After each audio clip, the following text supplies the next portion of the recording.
Il a tenu tête au Royaume-Uni, à l'Espagne, au Portugal, à l'Italie. Ce 17 février 2003, au Conseil européen extraordinaire sur l'Irak, Jacques Chirac veut coûte que coûte éviter une guerre, quitte à utiliser son veto au Conseil de sécurité des Nations Unies. Il n'est pas nécessaire aujourd'hui d'avoir une deuxième résolution à laquelle la France ne pourrait que s'opposer. Et nous considérons tous, j'imagine, que la guerre est toujours la pire des solutions. S'il estime que la France est amie et alliée des États-Unis, Jacques Chirac refuse de s'aligner et de laisser les Américains frapper Bagdad. Son seul allié en Europe, Gerhard Schröder.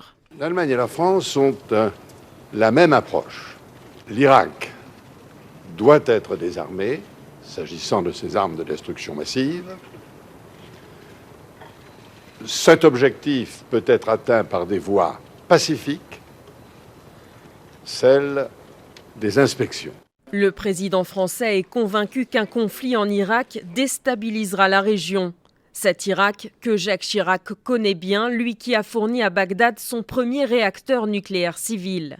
Le chef de l'État français oblige les États-Unis à intervenir sans l'aval des Nations Unies et consolide sa popularité dans le monde arabe. En témoigne cette visite d'État en Algérie, la première d'un président français depuis l'indépendance.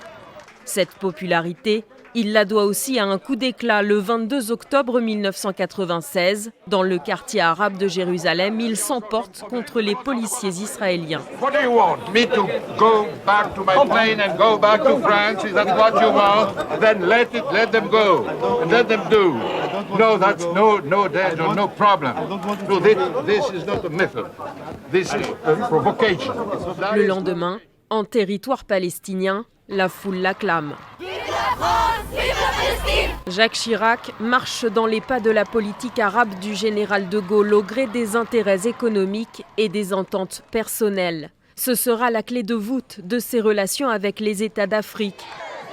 Chirac, l'Africain qui garde les réseaux et un certain paternalisme de la France-Afrique gaulliste. Des liens indéfectibles avec des dirigeants parfois soupçonnés de corruption, pas toujours respectueux des droits de l'homme.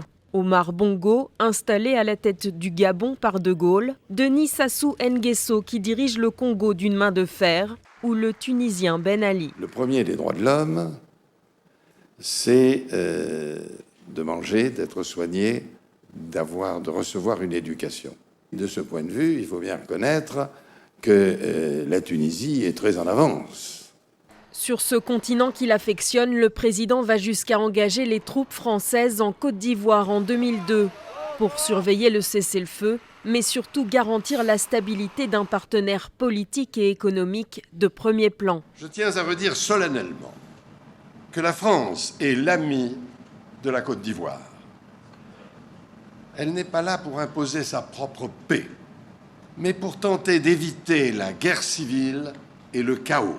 Ces galons de chef des armées, Jacques Chirac les a gagnés dès son élection en 1995.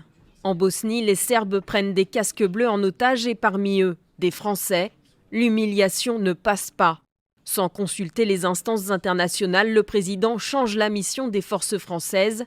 Fini l'interposition. Elles doivent reprendre ce pont stratégique de Sarajevo assiégé. L'assaut fait 2 morts côté français. Jacques Chirac préside leurs obsèques au 3e RIMA de Vannes. La France ne tolérera plus que ses soldats soient humiliés, blessés ou tués impunément par ceux qui ont choisi de s'opposer à leur mission de paix et de protection des populations. Enfin, il y a cet appel de 2002 en Afrique du Sud, le premier appel d'urgence d'un chef d'État à agir contre le changement climatique, même si son bilan environnemental en France sera modeste. Notre maison brûle. Et nous regardons ailleurs. Ce sommet voit s'affirmer Jacques Chirac, le tiers-mondiste, défenseur des pays en développement, celui qui instaurera la taxe sur les billets d'avion pour financer la lutte contre les pandémies et rendre les soins plus accessibles dans les pays les plus défavorisés.